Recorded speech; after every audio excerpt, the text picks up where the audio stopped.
नमस्कार. आज आपण इयत्ता 4 शिष्यवृत्ती 5 अंकापर्यंतच्या संख्यांचे वाचन व लेखन हा घटक बघणार आहोत. आता 5 अंकी संख्यांचे वाचन करताना आपल्याला प्रथम एकक, दशक, शतक, हजार आणि 10,000 हे 5 घर आपण या ठिकाणी आखून घेतले आहे. आता मी प्रत्येक घरामध्ये काही अंक लिहिणार आहे आणि त्यानुसार आपण संख्या कशा वाचायच्या ते या ठिकाणी बघूया. आता बघा, या ठिकाणी मी या 5 घरांमध्ये वेगवेगळ्या संख्या लिहिल्या आहेत. आता या ठिकाणी एककाच्या घरात आपल्याला 5 दिसतो. आपण हा सहज वाचणार आहे 5. यानंतर 2 अंकी संख्या म्हणजे 15. त्यानंतर 3 अंकी संख्या 115. हजारच्या घरामध्ये 2 आहे म्हणून आपण या ठिकाणी 2115. आणि आता 10,000 हे 5वं घर या ठिकाणी वाढले म्हणजेच 32,115. आता संख्या वाचताना या ठिकाणी दशमान पद्धतीचा वापर केला जातो. या पद्धतीमध्ये आपण संख्या सहज वाचता याव्या म्हणून या ठिकाणी स्वल्पविरामाचा वापर करत असतो. स्वल्पविराम देताना काय करतो तर प्रथम आपण उजवीकडून डावीकडे जाताना एकक, दशक, शतक या 3 घरांचा एक गट आणि नंतरचे 2-2 घरांचे गट पाडून या ठिकाणी स्वल्पविराम दिला जातो. स्वल्पविराम दिल्यामुळे या ठिकाणी आपल्याला संख्या वाचन करणे अगदी सोपे जाते. आता बघा, या ठिकाणी या 3 संख्यांचा एक गट आणि हा पुढचा एक संख्येचा एक गट म्हणजेच आपण या ठिकाणी आता हे वाचताना 2115. तर ही वाचताना या 2 संख्यांचा गट 32,115. याप्रमाणे आणखी काही आपण संख्या घेऊया.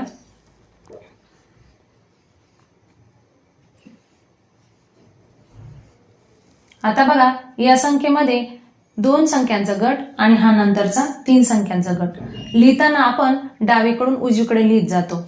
आता गट पाडताना उजवीकडून डावीकडे पाडतो. 23,424. त्यानंतर आता या ठिकाणी वाचताना आपल्याला 5,007 या पद्धतीने वाचावे लागेल. त्यानंतर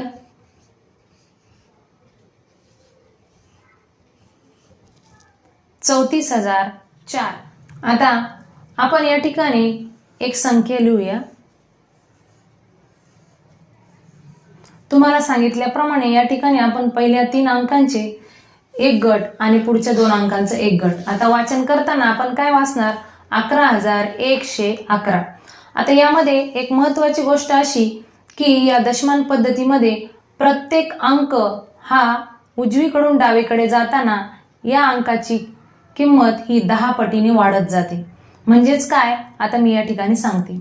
हा एकक आहे 1, त्याची किंमत 1 एकक म्हणजे 1. त्यानंतर हा एक दशक आहे तर त्याची किंमत आहे 10 एकक. त्यानंतर पुढे शतकाच्या घरात गेल्यानंतर 1 शतक म्हणजेच या ठिकाणी या 1 ची किंमत आहे 100 एकक.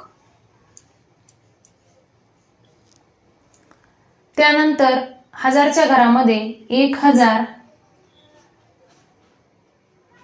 म्हणजेच या ठिकाणी 1000 एकक. आणि 1 10,000 म्हणजेच या ठिकाणी 10,000 एकक. बघा, आता प्रत्येक वेळी आपल्याला 1 त्याच्या 10 पट 10, 10च्या 10 पट 100, याच्या 10 पट 1000, याच्या 10 पट 10,000. या पद्धतीने उजवीकडून डावीकडे जाताना प्रत्येक अंकाची किंमत ही 10 पटीने वाढत जाते. 2305.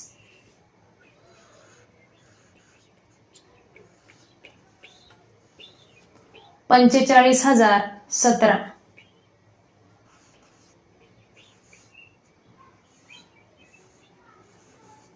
39,000 5.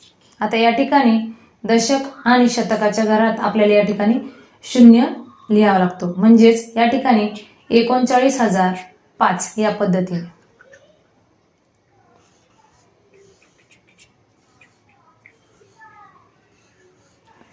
$30,014 अशा या संख्यांचं 5 अंकी संख्यांचं वाचन आपण करू शकतो. यावर आधारित प्रश्न कसे येतात तर ते आपण या ठिकाणी बघणार आहोत.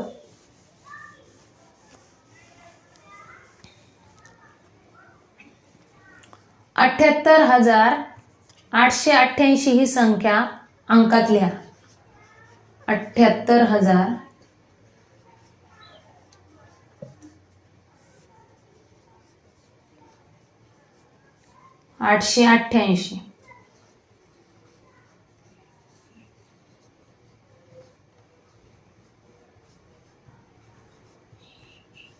ही संख्या अंकात लिहा. आता बघा या ठिकाणी 5 अंकी संख्या आपल्याला याची अगदी सोपी आहे.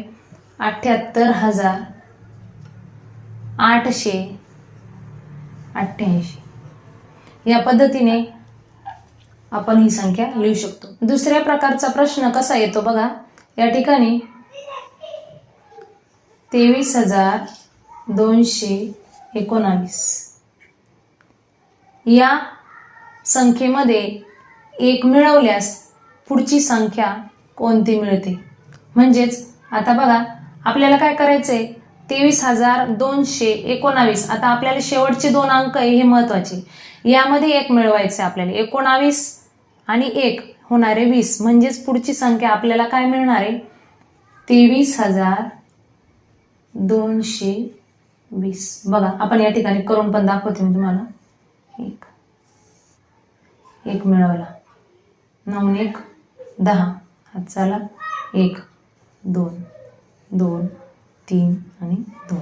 बघा या पद्धतीने असे हे प्रश्न आपल्याला या ठिकाणी येतात. त्यानंतर तिसऱ्या प्रकारचे प्रश्न कसे असतात तर सगळ्यात मोठ्या 4 अंकी संख्येमध्ये 1 मिळवल्यास कोणती संख्या मिळेल. आता 4 अंकी संख्या काय आहे आपल्याला माहिती आहे, 9,999. हिच्यामध्ये 1 मिळवल्यास कोणती संख्या आपल्याला मिळणार आहे तर ती 5 अंकी संख्या होणार आहे. 9 1 10. हात चला 1 9 1 10. हात चला 1 9 1 10. हात चला 1 आणि 9 1 10.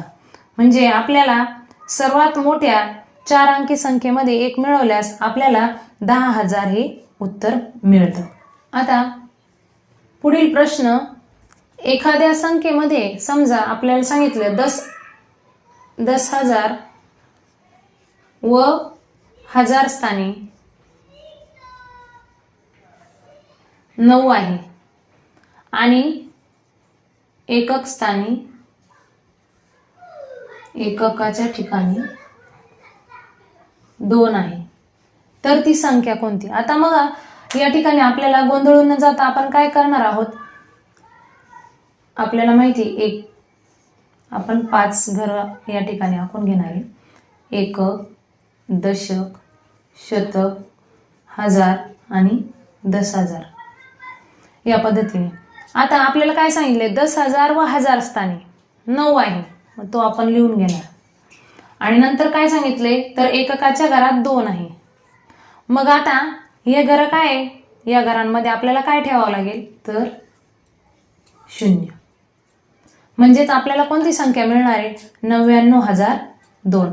अशाही पद्धतीचे प्रश्न या ठिकाणी विचारले जातात. समजा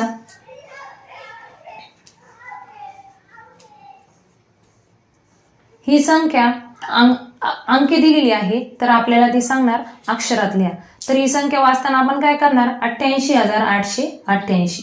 तर पर्यायामध्ये आपण काय शोधणार, 88,888.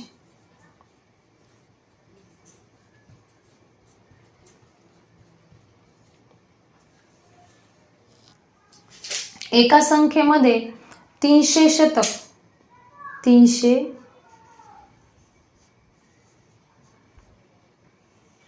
शतक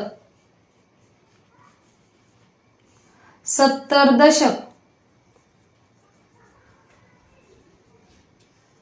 व 3 एकक, तर ती संख्या कोणती?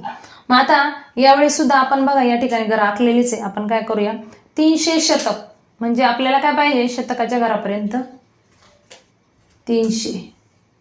आता 70 दशक म्हणून आपल्याला शतकाच्या डायरेक्ट दशकच्या घरात न जाता आपल्याला 70 दशक पाहिजे.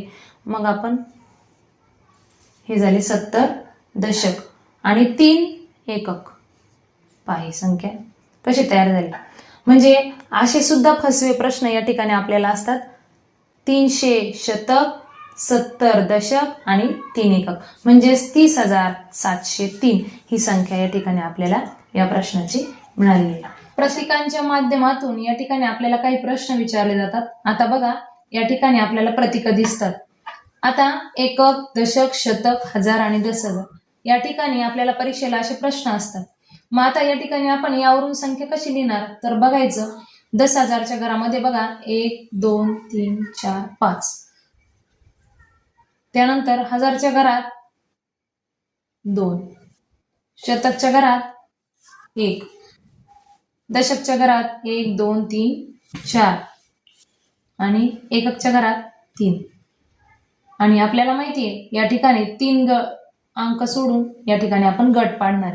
म्हणजेच ही संख्या झाली 52,143. आपण पर्यायामध्ये या ठिकाणी शोधू शकतो. त्याच पद्धतीने आणखी दुसरा प्रश्न प्रतीकांच्या माध्यमातून बघा 10,000च्या घरात या ठिकाणी आहे 4, हजारच्या घरात 2, शतकच्या घरात काहीच नाहीये मग आपण या ठिकाणी 0 देणार. दशकच्या घरात पण काहीच नाही तर त्या ठिकाणी पण 0 देणार. एककच्या घरात 4, गट पाडूया 3 घरं सोडून म्हणजे ही संख्या झाली 42,004. अशा प्रकारचे प्रश्न या ठिकाणी या 5 अंकापर्यंतच्या संख्यांचे वाचन व लेखन या घटकावर आपल्याला येतात. ओके.